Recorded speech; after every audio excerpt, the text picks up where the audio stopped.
The telegram arrived on a Tuesday morning in late September 1869, and it destroyed Quinton Jacobs before he even finished reading the words. His bride-to-be, Helena Carter, had died of cholera 3 days outside of Fort Laramie while traveling with the wagon train that was supposed to bring her to him in Genoa, Nevada. The messenger who handed him the crumpled paper watched with uncomfortable eyes as Quinton's face went white, then gray, then seemed to age 10 years in the span of a single breath. He had been standing in front of his newly built cabin, admiring the porch he had just finished constructing that very morning, imagining Helena sitting there with him in the evenings, watching the sun set over the Sierra Nevada mountains. Now the wood planks beneath his boots felt like they might give way, dropping him into some endless dark pit from which he would never climb free. Quinton did not remember walking into town. He did not remember entering the saloon or ordering whiskey, though he must have done both because he woke up the next morning in the back room with his head pounding and his heart still shattered. The barkeep, a kind man named Samuel who had lost his own wife to scarlet fever 2 winters prior, brought him coffee and said nothing about the tears that had dried in salt tracks down Quinton's face.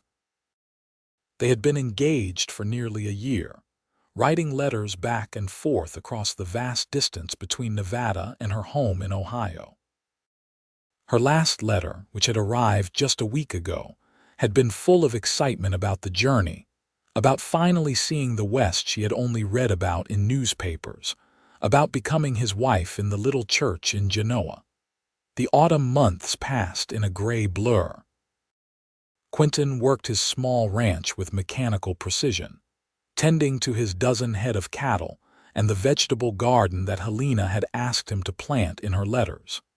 He had grown carrots and turnips and potatoes, imagining her delight at having fresh vegetables through the winter.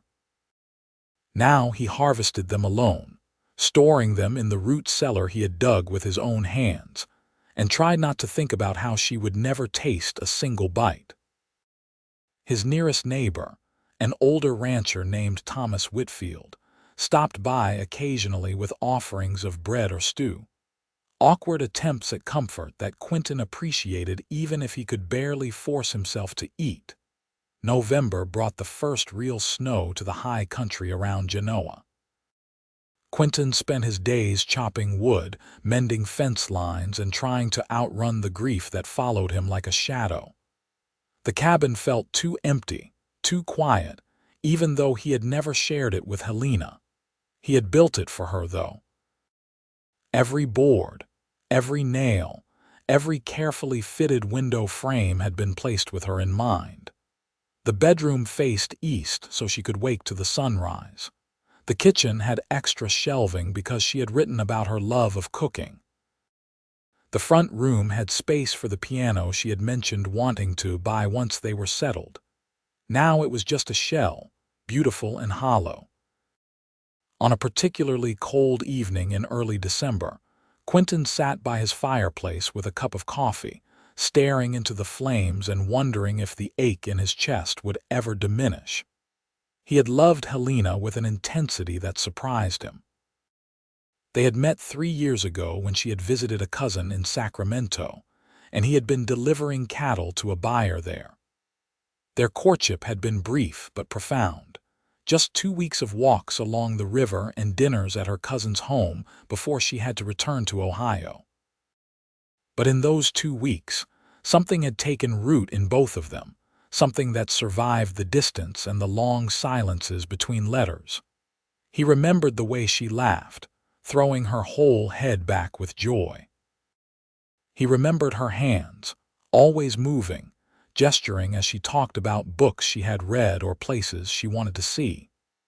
He remembered the softness in her eyes when she had accepted his proposal, delivered through a letter he had agonized over for 3 days before sending. She had been 22 then, and he had just turned 26. Young enough to believe the future stretched before them endlessly, full of possibility. The winter deepened. Christmas came and went, marked only by a slightly larger fire in the hearth. Quinton attended church services on Sundays because it seemed like something he should do, but he felt nothing from the hymns or the sermons. Several well-meaning women in town suggested he might consider courting again, that Helena would have wanted him to be happy, but the very thought made him feel sick. There was no replacing her. There was no moving forward. There was only this endless present, where he woke each morning and remembered all over again that she was gone. January turned to February. The snow began to melt in patches, revealing the brown grass beneath. Quinton started breaking a young horse he had bought the previous summer, working with the animal in the small corral behind his cabin. The physical effort of training helped, at least while he was doing it. The horse was a spirited buckskin mare with intelligent eyes, and she reminded him somehow of Helena, though he could not say exactly why. Perhaps it was just that everything reminded him of Helena now. March arrived with unseasonably warm weather that turned the roads to mud and brought the first wildflowers pushing up through the half-frozen ground. Quinton rode into Genoa for supplies, making his usual stops at the general store and the feed shop. People had stopped offering condolences by now, which was a relief. He could not bear any more sympathetic looks or gentle pats on the shoulder. He just wanted to be left alone with his grief, to carry it quietly until it became as familiar as breathing. 3 months to the day after he had received the telegram, Quinton was splitting logs behind his cabin when he heard footsteps on the path that led up from the main road. He set down his axe, wiping sweat from his forehead despite the cool spring air, and turned to see who was approaching. Visitors were rare out here, and he was not in the mood for company. The woman who came around the corner of the cabin looked like a ghost. She was thin, thinner than he remembered, with hollowed cheeks and eyes that held shadows he did not recognize. Her dress was torn and travel-stained, her dark hair falling loose around her shoulders instead of pinned up the way she used to wear it. She walked with a slight limp, favoring her left leg, and her hands were raw and reddened from cold or work or both. But her face, despite everything, despite the impossibility, was unmistakably the face he had dreamed about every night for 3 months. Helena! The word came out as barely more than a whisper. She stopped a dozen feet away from him, her eyes filling with tears. Quinton! He could not move, could not breathe, could not process what he was seeing because it made no sense, because she was dead, because he had mourned her, because the world did not work this way. They told me you died. His voice sounded strange to his own ears, flat and distant. Cholera, outside Fort Laramie. I know. She took a step closer, and he saw she was trembling. I know what they told you, but I am here. I am alive. The world tilted. Quinton reached out and gripped the handle of the axe stuck in the chopping block, needing something solid to hold on to. This is not real. You are not real. I am real. She held out her hands, palms up as if offering proof. Touch me, see for yourself. He shook his head, taking a step back. No, no, this is some trick, some awful trick. It is no trick.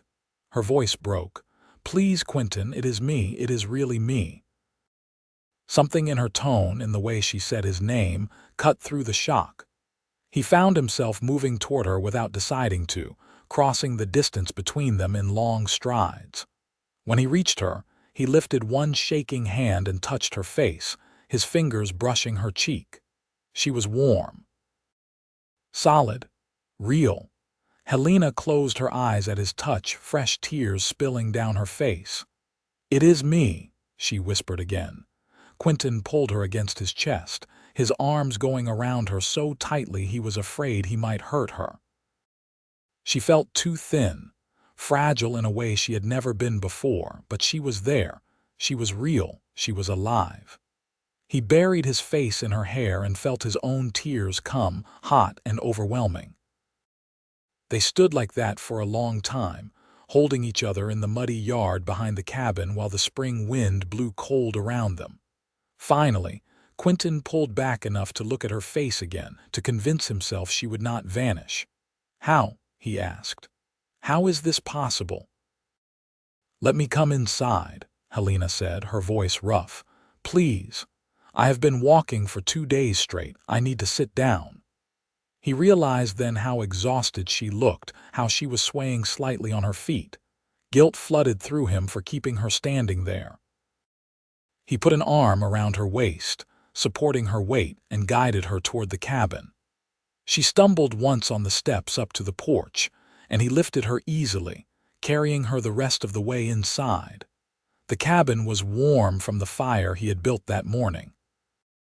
He settled Helena into the chair by the hearth, the one he had made with extra cushioning, and she sank into it with a sigh that sounded like it came from her very bones. He poured her water from the pitcher on the table, and she drank it in long, desperate gulps.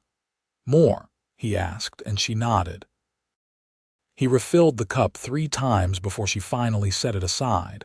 Then he pulled up another chair and sat facing her, still half convinced she would disappear if he looked away. "Tell me," he said. "Tell me everything." Helena drew a shaky breath. "The wagon train left Missouri in early May, just like I wrote you. There were 23 wagons, mostly families heading to California or Oregon. I was traveling with a family called the Mitchells, older folks who needed help with their children in exchange for passage. Everything went well for the first few months. We made good time, had no major problems."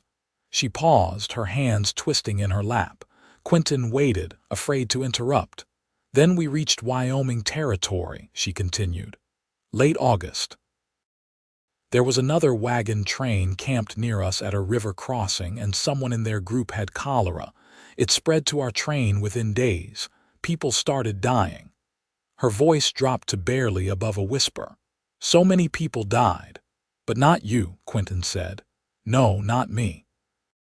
She looked up at him, her eyes haunted. "I got sick. Very sick. I was delirious for days, burning with fever.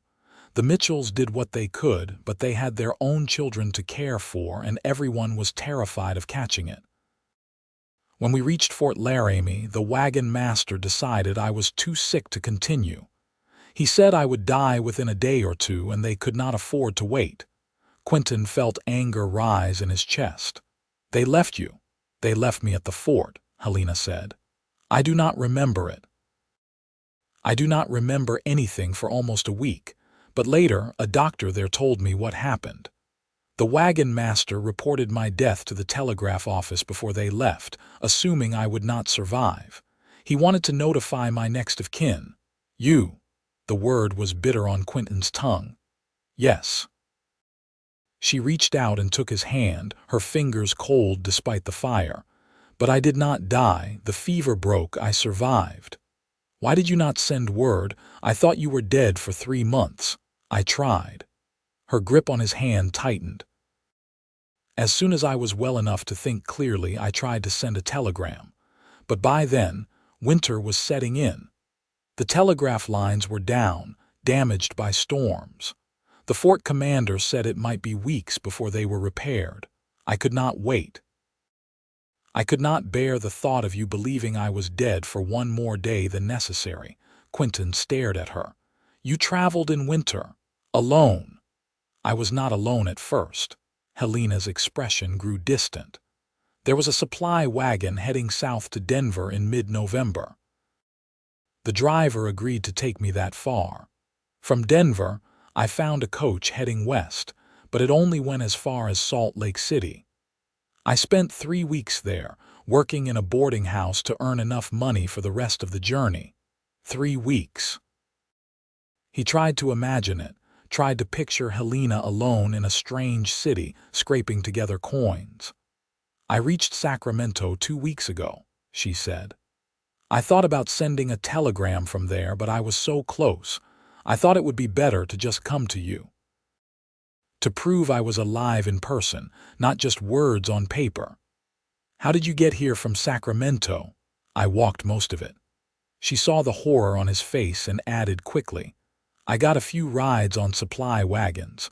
One took me almost to Carson City. But the last stretch from Carson City to here, I walked. I could not wait any more. I could not stand not seeing you for one more hour. Quinton stood abruptly and began pacing the room, trying to process everything she had told him. She had been sick, abandoned, left for dead. She had survived against impossible odds and then traveled hundreds of miles through winter, alone and penniless, to reach him. And he had been here, alive and well, mourning her while she fought for every mile. You should have sent word from Sacramento, he said, then immediately regretted the harshness in his tone. I would have come for you. You did not need to walk. I know. Helena's voice was small, but I was not thinking clearly by then. I just needed to see you, to be here, to be home. Home. The word struck him like a physical blow. He turned to look at her, this woman who had endured so much to reach a place she had never even seen before today.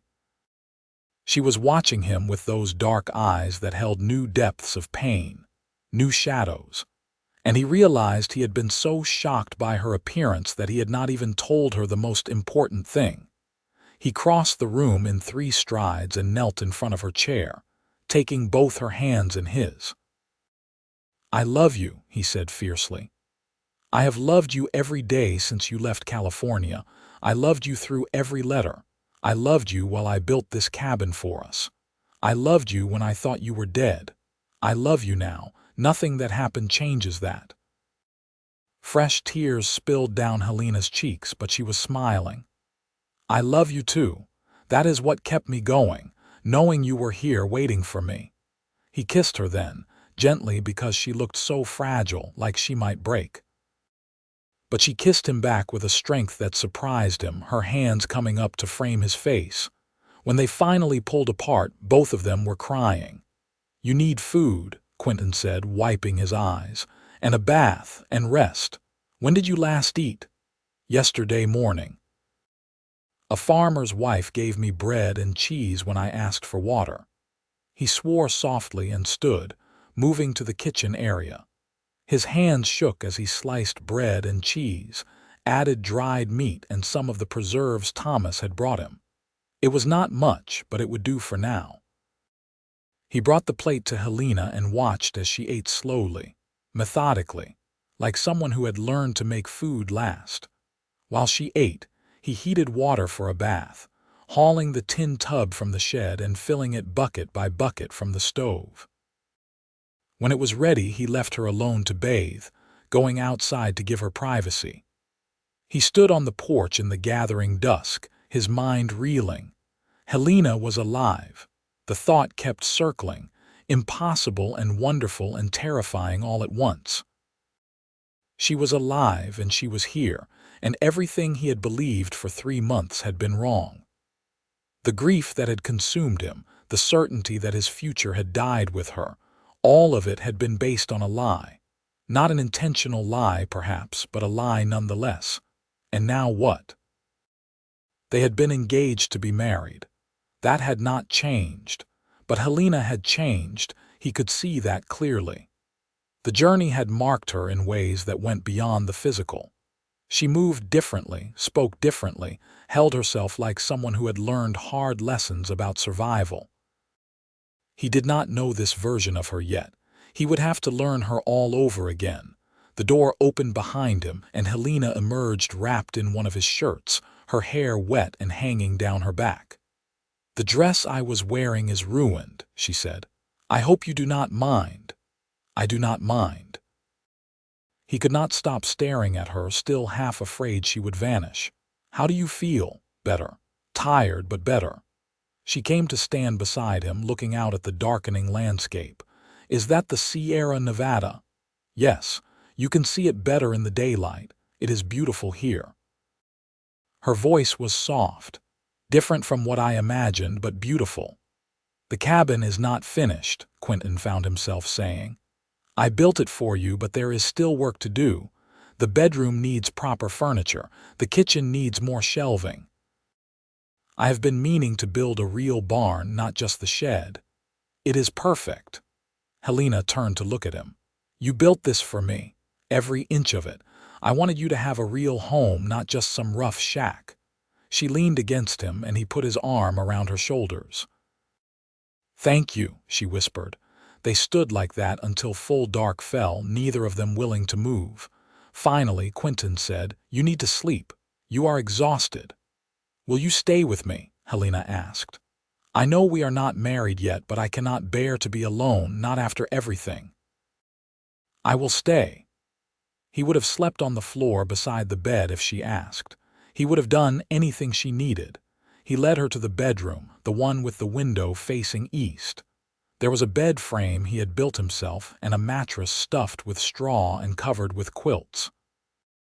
Helena climbed under the covers and was asleep almost before her head touched the pillow. Quinton sat in the chair by the window, watching her breathe in the darkness, still not quite believing she was real. Sometime near dawn, he finally dozed off, his head resting against the wall.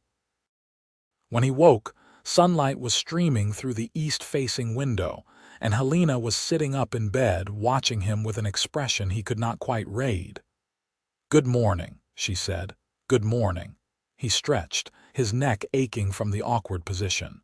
"Did you sleep well?" "Better than I have in months."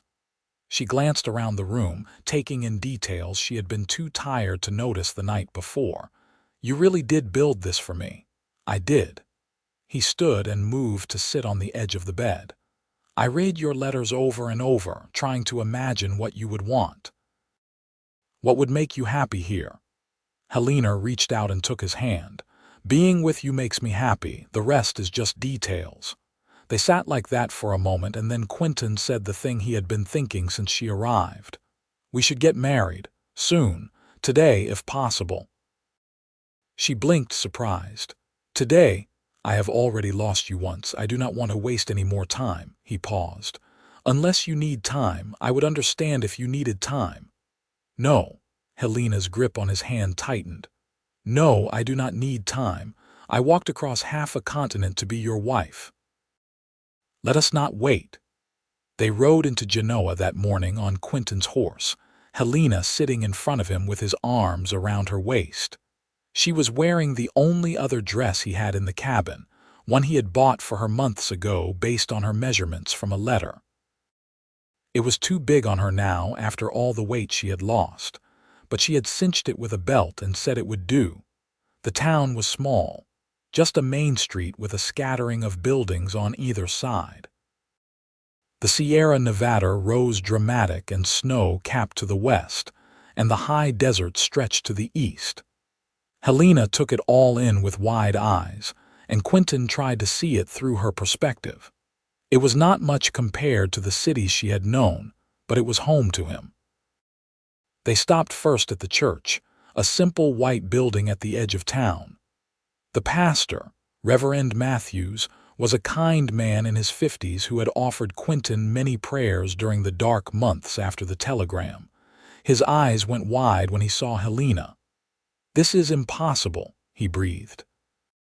"I thought the same thing yesterday," Quinton said. "But she is here. She is real. And we would like you to marry us." It took some explaining, but eventually Reverend Matthews agreed. He sent his wife to gather witnesses, and within an hour they had assembled a small group in the church. Thomas Whitfield was there, tears in his eyes as he clapped Quinton on the shoulder. Samuel the barkeep came, and the doctor, and two women from the Ladies' Aid Society who insisted Helena needed a proper bouquet even if it was just wildflowers from the field behind the church. The ceremony was simple and brief. Helena's voice shook when she said her vows, and Quinton's hands trembled as he slid the ring onto her finger. It was the ring he had bought 6 months ago, carried in his pocket through all the dark months, and now finally it was where it belonged. When Reverend Matthews pronounced them husband and wife, Quinton kissed Helena like he was claiming a miracle, which he supposed he was. Afterward, The small gathering congratulated them with genuine joy. The town had mourned with Quinton, and now they celebrated with him. Samuel insisted on providing lunch at the saloon, a proper wedding meal even if it was just stew and bread and apple pie. People toasted the newlyweds with coffee and beer, and for the first time in months, Quinton felt something like happiness settle in his chest. Helena smiled and thanked everyone, but he could see the exhaustion creeping back into her eyes. She was not ready for this much attention, this much noise. When he suggested they head home, she agreed with visible relief. They rode back to the cabin in the afternoon light, the spring air warm and fragrant with sagebrush. Helena leaned back against Quinton's chest, and he held her close, still marveling at the solid reality of her. "Tell me about the cabin," she said. "Tell me everything you were thinking when you built it." So he did. He told her about choosing the location, high enough to have a view but sheltered enough to avoid the worst of the winter winds.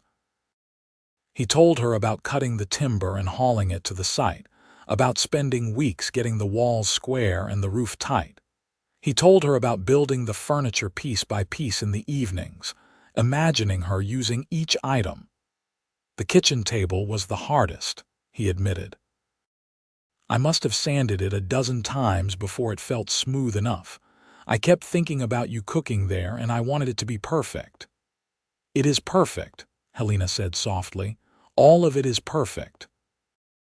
When they reached the cabin, Quinton helped her down from the horse and then surprised her by sweeping her up in his arms. "I should have done this yesterday," he said, carrying her up the porch steps and over the threshold. "Welcome home, Mrs. Jacobs." She laughed, the sound bright and unexpected, and he realized it was the first time he had heard her laugh since her return. It sounded different than he remembered, a little rougher, a little more cautious, but it was still her laugh. Still Helena.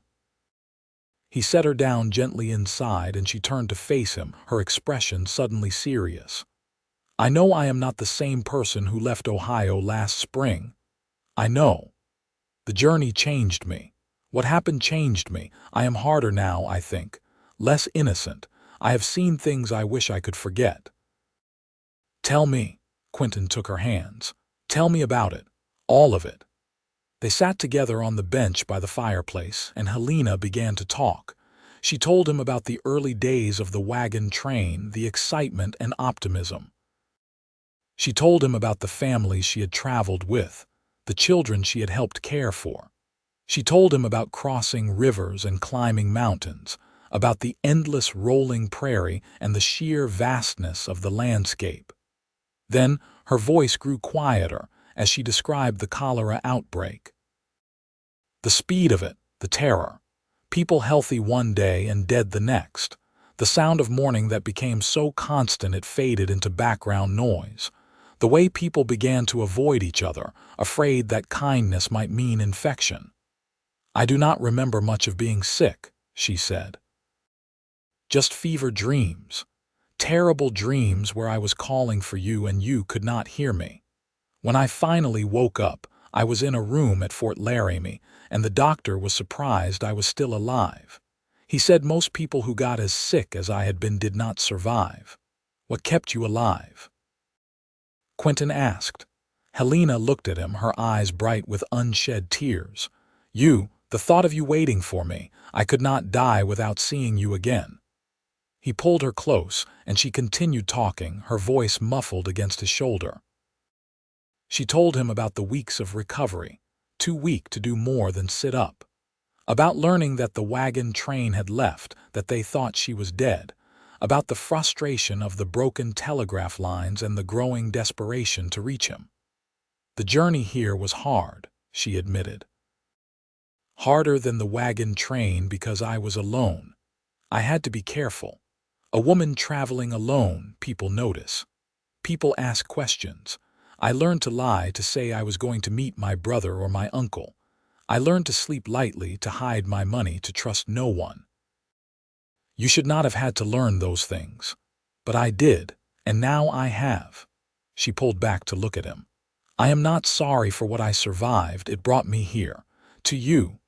To this life we are going to build together, but I need you to know that I am not the girl you proposed to 3 years ago. I am someone different now." "Then I will learn to love this Helena," Quinton said. "The one who survived the impossible, the one who walked across mountains to come home. I will love her just as fiercely as I loved the girl from Sacramento." She kissed him then, and it was different from the gentle kiss in the church. This was deeper, more urgent, full of all the longing and fear and relief they had both been carrying. Quinton responded in kind, his hands tangling in her still damp hair, pulling her closer. When they finally broke apart, both breathing hard, Helena said, "We are married now, we are, and this is our wedding night." "It is." He searched her face. "But you are exhausted. We do not have to. I want to," she interrupted. "I have waited so long for this. For you. Please, Quinton. I need to know this is real. That we are real." So he carried her to the bedroom, the one with the east-facing window, and laid her gently on the bed he had built for her. And in the soft afternoon light, they finally came together as husband and wife, slowly and carefully, learning each other's bodies with wonder and tenderness. Helena cried afterward, tears of release and joy and grief for all the time they had lost, and Quinton held her until she fell asleep in his arms. Over the following weeks, they settled into the rhythm of married life. Helena was not strong enough yet for heavy work, so Quinton handled the ranch duties while she focused on making the cabin into a home. She cooked meals from the supplies he brought back from town, learning to work with what was available in this high desert country. She sewed curtains for the windows and planted herbs in the kitchen garden. She spent hours on the porch, watching the mountains and the play of light across the valley. Quinton watched her carefully, looking for signs of the woman he had fallen in love with in Sacramento. She was there, but different. She spoke less, as if she had learned the value of silence. She startled easily at loud noises. Sometimes he would find her staring into the distance with an expression that suggested she was very far away. One evening, about a month after her return, he found her crying quietly while she washed dishes. He came up behind her, wrapping his arms around her waist. "What is wrong?" he asked. "I do not know," she said, her voice thick with tears. "Sometimes I just feel so sad. Like all the grief I did not have time for on the journey is catching up with me at once. Tell me what you need. Just this. Just you holding me." So he held her while she cried, and when she was done, she dried her tears and finished the dishes, and they went to bed. It became a pattern. She would have these moments of overwhelming emotion, and he would be there, steady and patient, waiting for the storm to pass. But there were good moments too. More and more of them as spring turned to summer. Helena laughed more often, the sound growing easier and more frequent. She gained back some of the weight she had lost, color returning to her cheeks. She began to take longer walks, exploring the land around the cabin, and Quinton often came home to find her in the garden, dirt under her fingernails and a peaceful expression on her face. They talked more now, real conversations that went deep.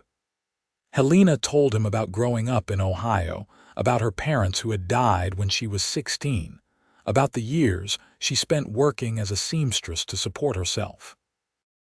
Quinton told her about his own childhood in Missouri, about coming west when he was 18 to make his fortune, about the years of hard work that had finally resulted in this small ranch. "I want to build something here," he said one night as they sat on the porch watching the sunset. "Not just a ranch, but a legacy, something we can pass on to our children." Helena's hand went to her stomach in an unconscious gesture. "About that," Quinton looked at her sharply. "Are you?" "I think so. I am not certain yet, but I am late and I have been feeling strange in the mornings." She met his eyes, nervous. "Are you happy?" "Happy," He pulled her close, kissing the top of her head. "I am terrified and thrilled and so in love with you I can barely stand it. Yes, I am happy." She relaxed against him. "Good, because I am terrified too." As summer deepened, Helena's pregnancy became certain. The doctor in Genoa confirmed it, predicting a birth sometime in late January or early February. Helena bloomed with it, her face fuller, her movements slower but more content. Quinton found himself watching her constantly, marveling at the changes in her body, at the life growing inside her. He threw himself into preparations. He built a cradle from smooth pine, sanding it until it was soft as silk. He added on to the cabin, creating a small nursery adjacent to their bedroom. He stocked up on supplies, wanting to be ready for anything. Helena laughed at his anxious energy but also seemed touched by it. "You are going to be a wonderful father," she said one evening, watching him test the cradle's rockers for the dozenth time. "I hope so. I do not know the first thing about babies." "Neither do I. We will learn together." The harvest that year was good. Quinton's small herd had grown, and the garden produced more than enough vegetables to see them through the winter. He sold some cattle in town, using the money to buy fabric and supplies for the baby. Helena sewed tiny clothes with careful stitches, her hands moving with practiced skill. As autumn arrived, painting the high desert in golds and reds, Helena grew more introspective. She spent long hours writing in a journal Quinton had bought her, documenting her thoughts about the impending birth, about the journey that had brought her here, about her hopes for the future. "I want our child to know the truth," she told Quinton one day, "about what happened, about how close I came to dying, about how I fought to come home. Why? Because I want them to understand that life is precious, that family is worth fighting for, that sometimes the hardest journeys lead to the best destinations." Quinton pulled her close, his hand resting on her swollen belly. "They will know. We will tell them together." Winter came early that year, the first snow falling in mid-November. Quinton made sure they were well stocked with firewood and food, unwilling to risk being caught unprepared. Helena nested, arranging and rearranging the nursery, washing the tiny clothes over and over until Quinton gently suggested they were clean enough. Christmas was quiet but joyful. They exchanged simple gifts: a new knife for Quinton, a book of poetry for Helena. They roasted a chicken and made a pudding, and in the evening they sat by the fire and talked about what the next year would bring. "A year ago I thought I had lost you," Quinton said. "And now you are here, carrying our child. It feels like a miracle." "It is a miracle," Helena agreed. "Every day with you is a miracle." The baby came on a freezing night in late January, 3 weeks earlier than expected.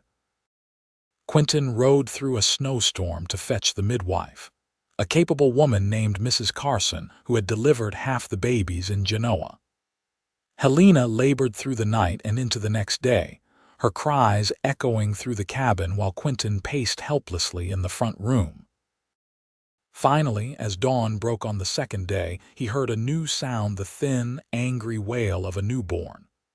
Mrs. Carson appeared in the bedroom doorway, smiling broadly. "You have a son," she said, "a healthy boy, and your wife did beautifully." Quinton rushed into the bedroom to find Helena propped up on pillows, exhausted but radiant, holding a tiny bundle wrapped in blankets.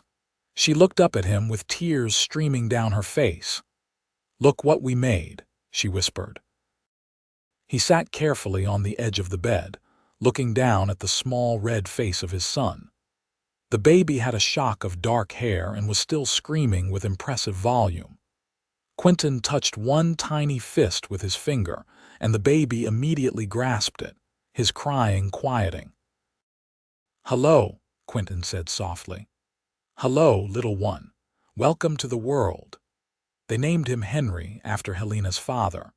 Henry Carter Jacobs, born January 28, 1871, weighing just over 6 pounds but already showing a fierce determination to make his presence known.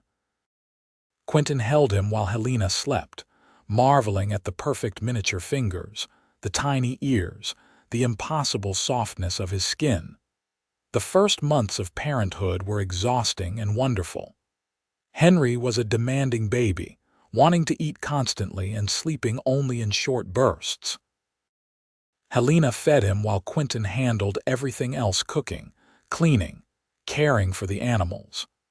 Thomas Whitfield stopped by regularly with meals and offers of help, as did several women from town who wanted to meet the baby. Spring came again, the snow melting to reveal new growth. Helena recovered her strength gradually, her body healing from the birth. She and Quinton took turns walking Henry around the property, showing him the mountains and the garden and the animals. The baby seemed to find everything endlessly fascinating, his dark eyes tracking movement with intense concentration.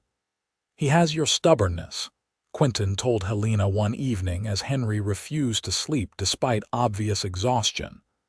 "And your determination," she countered, smiling. As Henry grew, so did the ranch. Quinton hired a hand to help with the cattle, a young man named Peter who was hardworking and honest. With the extra help, Quinton was able to expand the herd and improve the grazing land. The ranch began to turn a real profit, enough that he could afford small luxuries: books for Helena, toys for Henry, improvements to the cabin. On their second wedding anniversary, Quinton surprised Helena with the piano she had mentioned wanting in her letters all those years ago.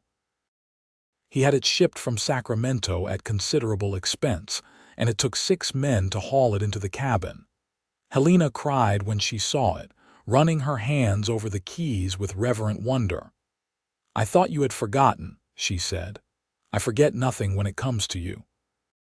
She played that evening while Quinton held Henry, filling the cabin with music for the first time.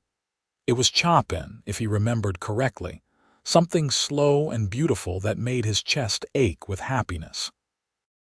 This was what he had imagined when he built the cabin: Helena at the piano, their child in his arms, the future stretching bright before them. But that night, after Henry was asleep and they were lying in bed, Helena turned to him with a serious expression. "I need to tell you something," she said. "Something I have been thinking about for a while." Quinton felt a flutter of anxiety. "What is it?" "I want to try to contact the families from the wagon train, the ones who traveled with me. I want them to know I survived." "Why?" "Because they were kind to me, the Mitchells especially. They cared for me when I was sick, even though they were terrified. They did their best. I do not want them to feel guilty, to wonder if they could have done more. I want them to know I am alive and well." Quinton thought about it. "That is a kind impulse, but how would you even find them?" "I remember the name of the wagon master. I could write to Fort Laramie, ask if they have any information about where the train ended up. It might take time, but I think I could track them down." "Then do it," Quinton said. "If it will give you peace, do it." Helena began writing letters, carefully composed messages to Fort Laramie, to the general store in the last town she remembered passing through, to anyone who might have information.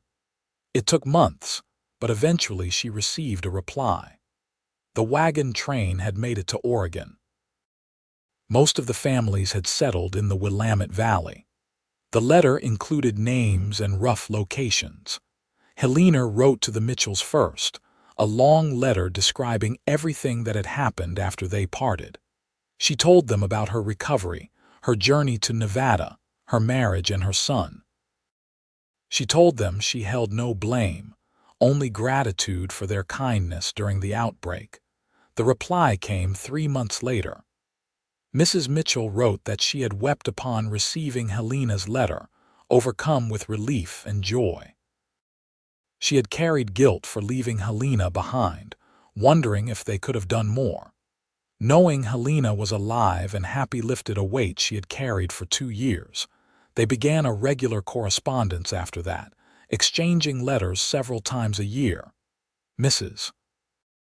Mitchell sent a quilt for Henry, beautifully stitched with his initials. Helena sent photographs when she could, wanting them to see how her life had unfolded. As the years passed, the ranch prospered.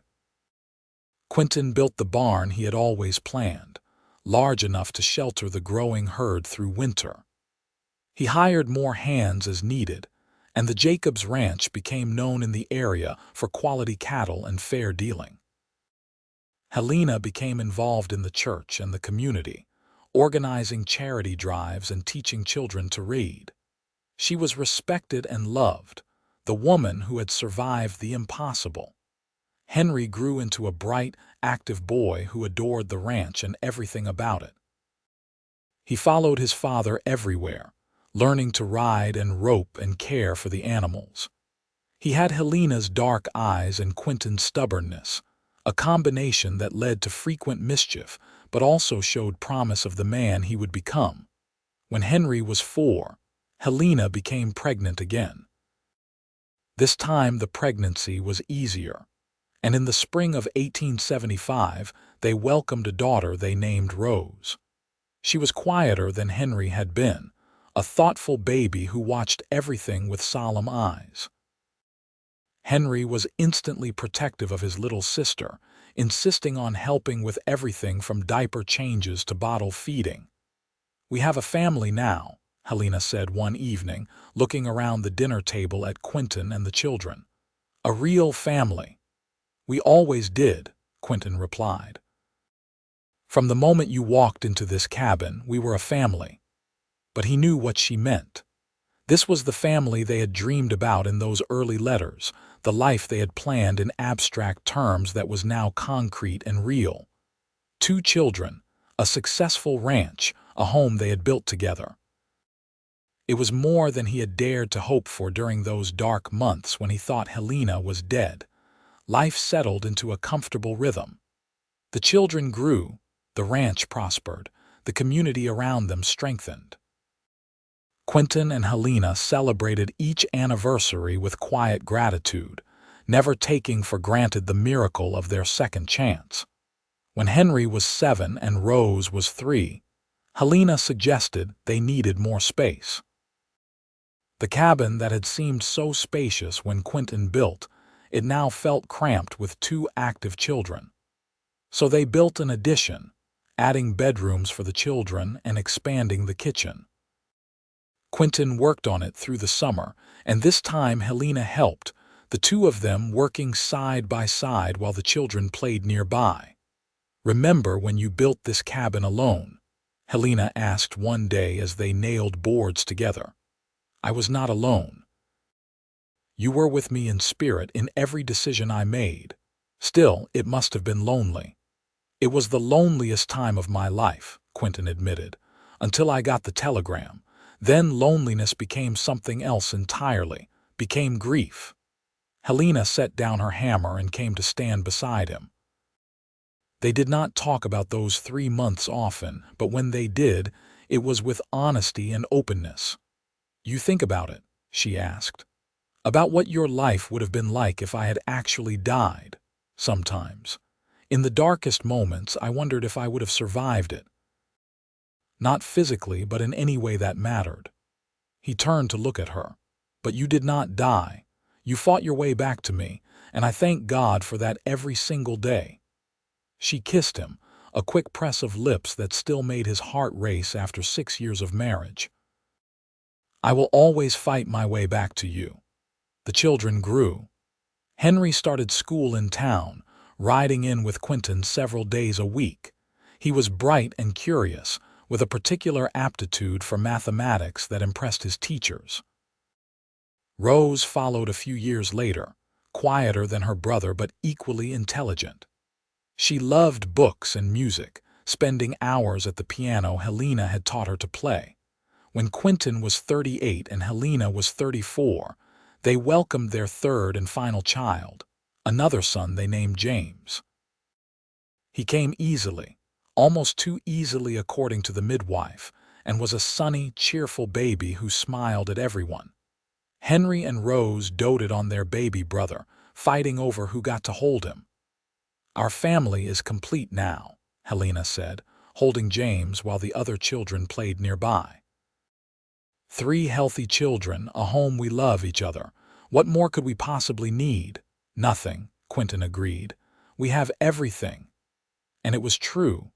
The ranch was successful enough that they could afford help, freeing up time to spend with the children. They took trips occasionally, showing the kids the wider world beyond their valley. They traveled to Sacramento once, and Helena showed them the place where she and Quinton had first met. They visited Virginia City to see the mines, and San Francisco to see the ocean. But always, they came back to the cabin in Genoa, to the land they had built their life on. The children grew up knowing the story of how their mother had survived the impossible, how their father had mourned and then been given a miracle. It became a family legend, told and retold, a reminder that love was worth fighting for. The years passed in the way years do, marked by birthdays and holidays, by small triumphs and occasional setbacks. Henry grew tall and strong, eventually taking over more of the ranch work. Rose discovered a talent for drawing and began selling her sketches to tourists who came through Genoa. James, the youngest, showed an early interest in medicine, reading every book he could find on the subject. Quinton and Helena aged together, their hair graying, their bodies slowing but their love remaining constant. They still sat on the porch in the evenings, watching the sunset over the mountains. They still reached for each other in the night. They still looked at each other sometimes with the same wonder they had felt in those early days. On their 25th wedding anniversary, the children organized a party at the church in town.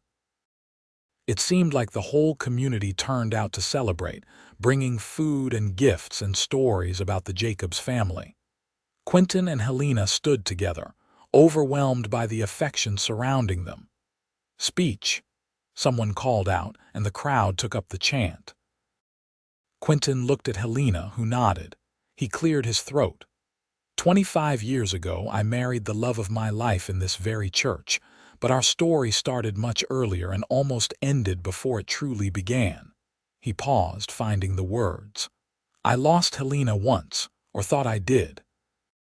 For 3 months, I lived in a darkness I would not wish on anyone. Then she walked back into my life, and I learned that miracles are real." He turned to Helena, taking her hands. "You are my miracle. Every day with you is a gift I will never take for granted. You gave me a family, a purpose, a reason to build something lasting. You gave me everything." Helena was crying openly now, and when she spoke, her voice shook. "You were my destination. When I was sick and alone and afraid, you were what I fought toward. You were home. And you still are, every day."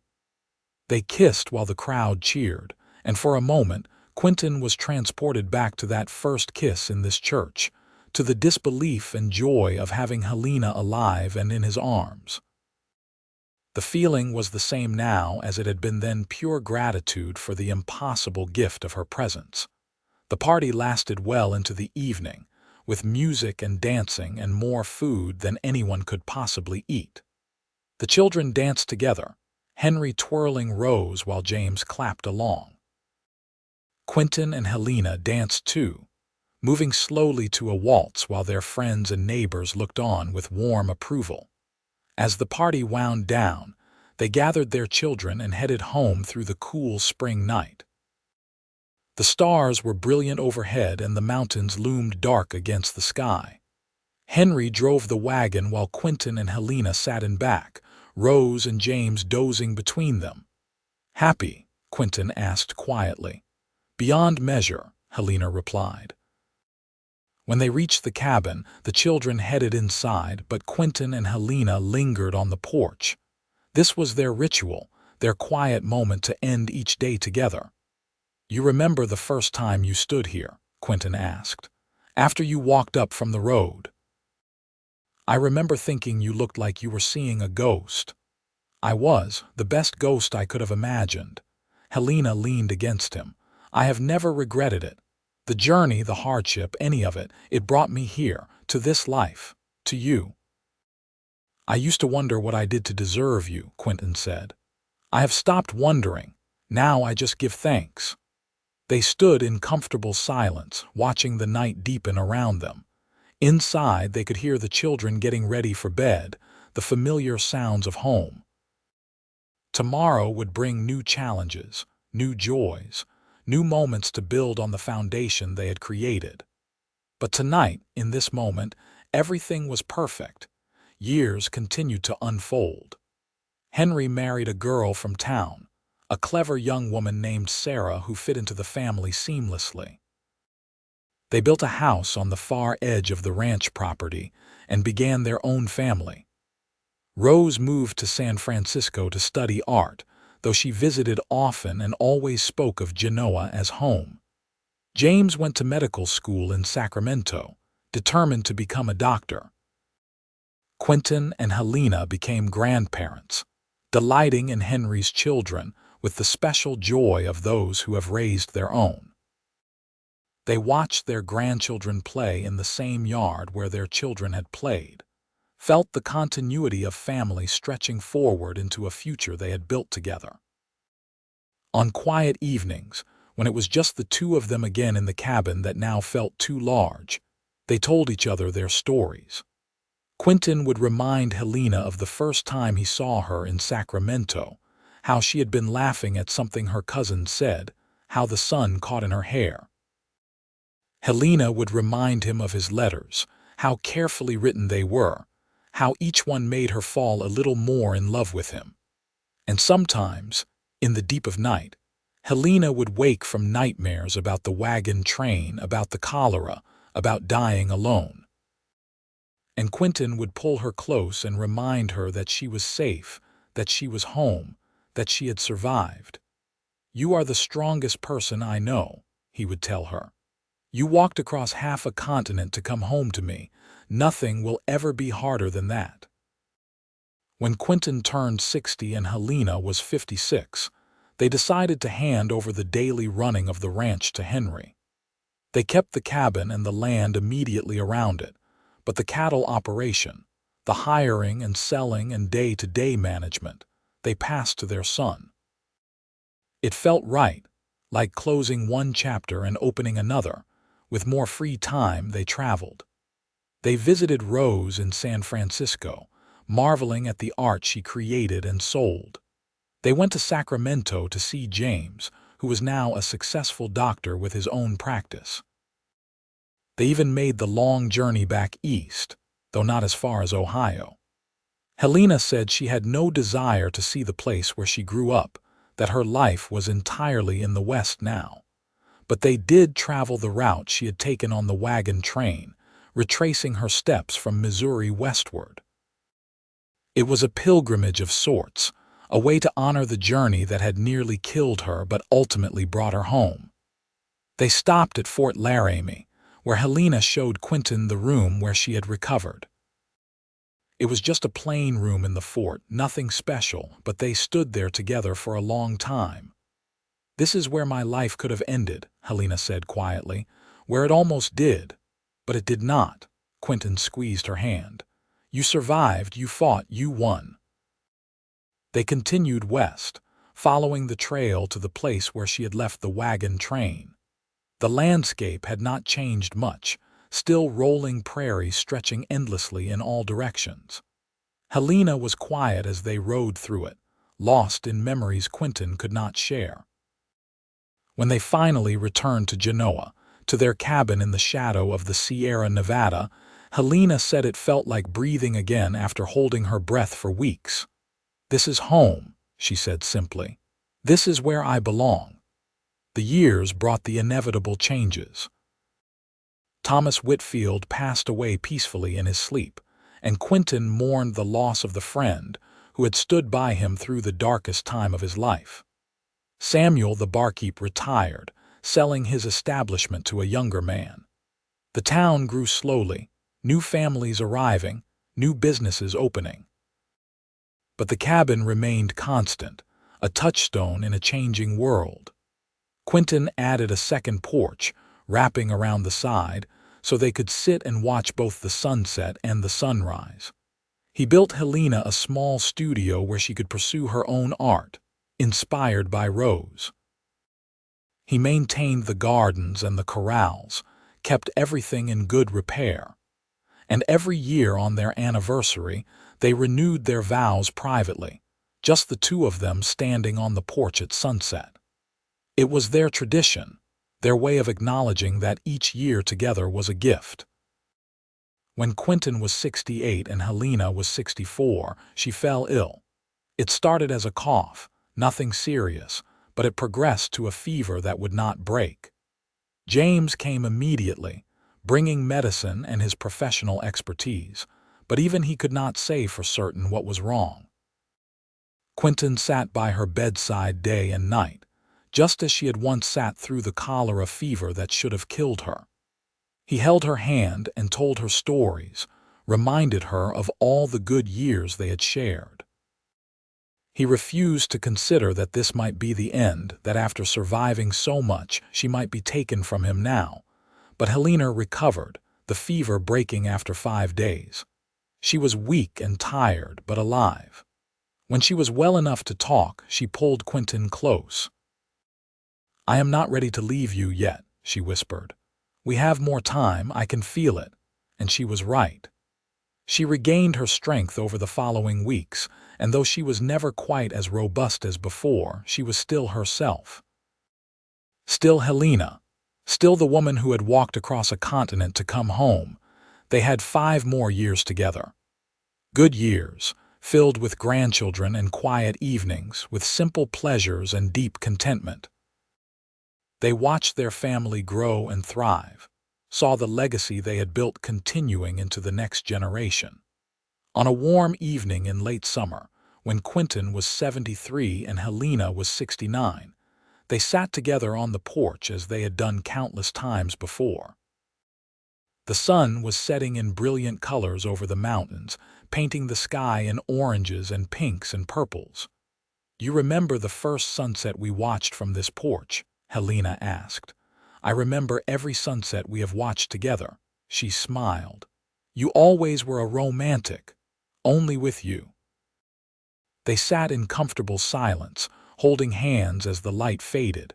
Helena's grip was not as strong as it once had been, but it was still there, still real. "I love you," she said quietly. "I have loved you from the moment I met you in Sacramento. I will love you beyond death, whatever comes after." "And I love you," Quinton replied. "You are the best thing that ever happened to me, the very best thing." As the stars began to appear overhead, Helena leaned her head on Quinton's shoulder. "Tell me again," she said. "Tell me about the day I walked into your life." So he did. He told her about splitting logs behind the cabin, about hearing footsteps and turning to see what he thought was a ghost, about the moment of disbelief, the shock, the overwhelming joy, about carrying her inside and realizing that miracles were real. "That was the second best day of my life," he said. "What was the best? Every day since." Helena sighed contentedly. "That is the right answer." They sat there until full dark, until the chill of evening drove them inside. And in the morning, when Quinton woke with the sunrise streaming through the east-facing window, Helena was still beside him, breathing slowly and evenly. He watched her sleep for a moment, still marveling after all these years that she was real, that she was his. When she woke, they had breakfast together as they did every morning. They talked about their plans for the day. Henry was bringing the grandchildren over later, and James had written that he might visit next month. Small, ordinary things that made up the fabric of their life. After breakfast, Helena went to her studio to work on a painting she had started. Quinton worked in the garden, pulling weeds and checking the progress of the late summer vegetables. At noon, they had lunch together on the porch, watching the clouds build over the mountains. "Storm coming," Quinton observed. "Good. We need the rain." That afternoon, Henry arrived with his 3 children and Sarah. The grandchildren ran wild through the yard while the adults talked, and for a few hours the cabin was filled with noise and laughter. It was exactly the kind of day Quinton and Helena loved most. As evening approached and Henry's family prepared to leave, Helena hugged each grandchild tightly, telling them she loved them. She and Sarah talked about plans for Rose's upcoming visit, excited to have their daughter home again. Henry kissed his mother's cheek and thanked them for a lovely day. After they left, Quinton and Helena returned to the porch, their evening ritual. The storm that had been threatening all day was moving closer, lightning flickering in the distance. "We should go inside before it hits," Quinton said. "Soon," Helena replied. "I want to watch it come in." So they stayed, watching the storm approach across the valley. The wind picked up, carrying the smell of rain.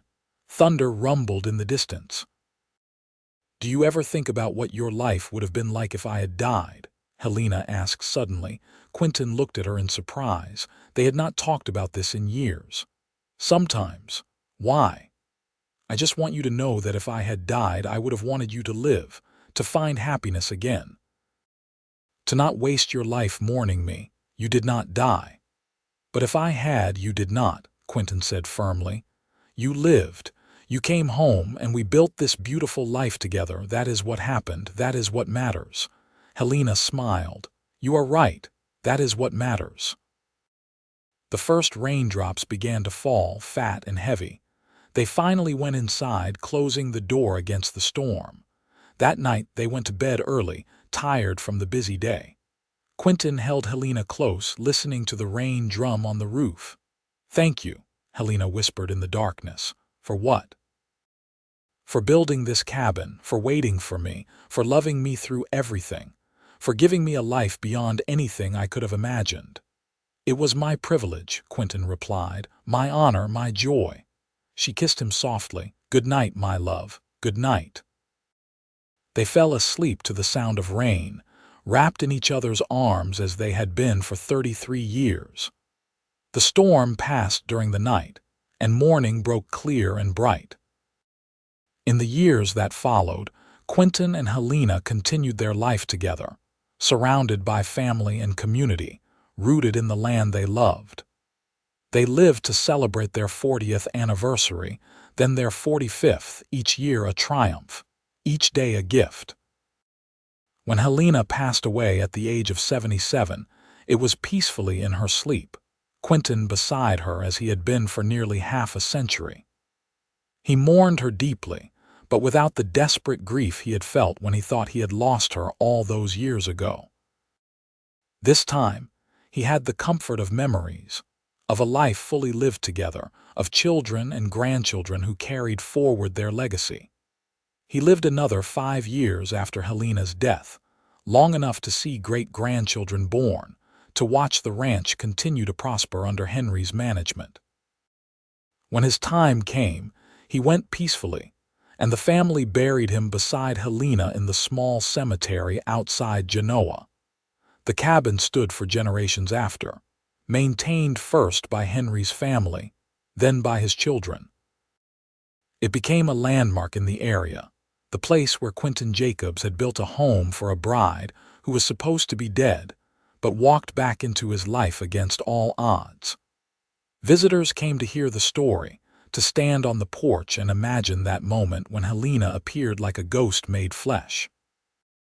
And though the details faded with time, the essential truth remained a story of love that survived the impossible, of determination that overcame all obstacles, of 2 people who found each other across distance and tragedy and built a life worth remembering. It was a story of the West, of hardship and survival, but more than that, it was a story of hope, of the power of love to transform grief into joy, of the courage it takes to keep fighting for the life you want. The cabin eventually became a historical site, preserved and protected, a testament to the enduring power of love and the indomitable human spirit. And on quiet evenings, when the sun sets over the Sierra Nevada and the shadows lengthen across the porch, some say you can still feel their presence, Quinton and Helena, together forever in the home they built, watching the mountains and the endless sky, grateful for every moment they were given.